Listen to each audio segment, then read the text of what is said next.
It's Mega Grace on Vuma FM, Adult Radio for the Young and Heart. Kamalaku Andile Tabete ngiyakubonga njalo at 17 minutes after 5 ku Mega Grace on Vuma FM. Verse of the day on Mega Grace Hour.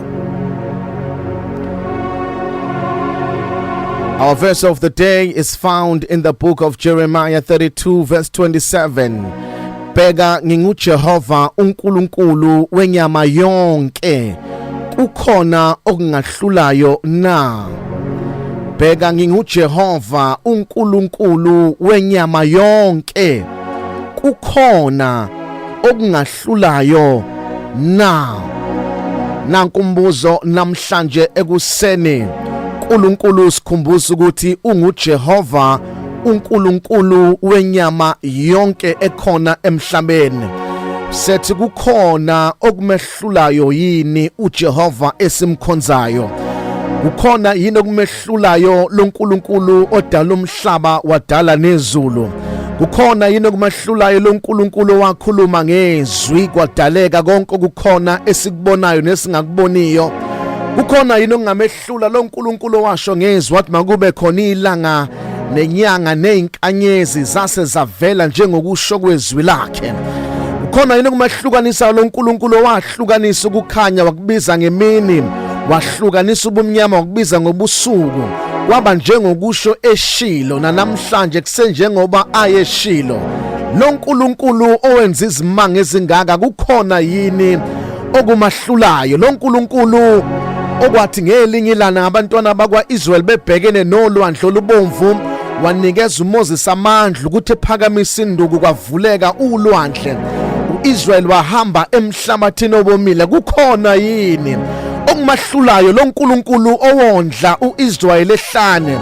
Lithi every morning kwakwehla imana bedle abantwana bakwaIsrael kuhambo lwabo. Kukhona yini okumahlulayo loNkulunkulu owayehola uIsrael ebusuku ngensika ngomlilo, emine bahole ngensika yefu? Kukhona yini okumahlulayo loNkulunkulu obonakala esihlahleni esivuthayo savutha isihlahla sangaphela?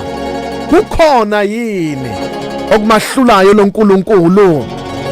Nanku umbuzo namhlanje kusena, uma ekwenza izinto ezingaka loNkulunkulu enza imangaliso ezingaka loNkulunkulu, kungaba khona yini okungamehlula namhlanje? Yena loNkulunkulu wasemandulo kusesenguyena namhlanje. Akukho okumahlulayo loNkulunkulu. Namhlanje kuseni usenguye uNkulunkulu ongahluleki. Akukho zimo ezimahlulayo. uNkulunkulu onamandla ongahluleki. loNkulunkulu owenza ukuthi idola likhipha amanzi ehlane waphuza uIsraeli. Akahluleki loNkulunkulu. Engani bafika abantwana bakwaIsrael bomile, bafika kunamanzi ababayo eMara, wawashintsha loNkulunkulu abamnandi. Kukhona yini okumahlulayo loNkulunkulu? loNkulunkulu akhuleka kuyo uSamson esekhishwa amehlo wagunda nezinwele, wathi uNkulunkulu amake ungikhumbule kube kanye. Wadonsa umfana wayobambelele insikeni wafa namaFilisti. Kukhona yini okumahlulayo loNkulunkulu? Akukho okumahlulayo loNkulunkulu. Okusho ukuthi noma ngabe yini obhekene nayo ngeke imahlule, ngoba kukho okumehlulayo loNkulunkulu. Uke wafika ngelinye ilanga echibini, wafica indoda lelo hlakeni sekuphele 38 years igula, kungenamuntu ozoyiphulukisa. Wayibuza ethi ufisa ngikwenzeleni? Yathi indoda ukuba ngiphile. Wakhuluma izwi nje, wathi thatha uhlaka lwakho uhambe. Yasiphila khona lapha indoda. Kukhona yini okumahlulayo loNkulunkulu? Hawu, engani kubonakala wesifazane osezame konke for 12 years enesifo somopho. Lithi iBhayibheli wathinta nje umphetho wakhe wasunqamuka khona lapho umopho. Kukhona yini okumahlulayo loNkulunkulu? Akukho okumahlulayo.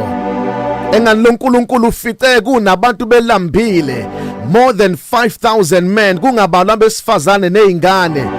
Wafika waphatha nje izinkwa no fish, wayiphakamisa wabonga. Wafidwa amadoda awu 5,000 zingabalwi ingane nabesifazane. Kukhona yini okumahlulayo loNkulunkulu? Akukho okumahlulayo. nesimo sakho ngeke simahlule, nezimpi zakho ngeke zimahlule, nezinyembezi zakho ngeke zimahlule ngoba kukho lo nkulunkulu okumahlulayo. Lento oyibonayo ngeke imhlule, lento ephambi kwakho ngeke izimhlule, lenkingo oyibonayo ngeke imhlule ngoba kukho okumahlulayo lo nkulunkulu. Drive into this new year with the genuine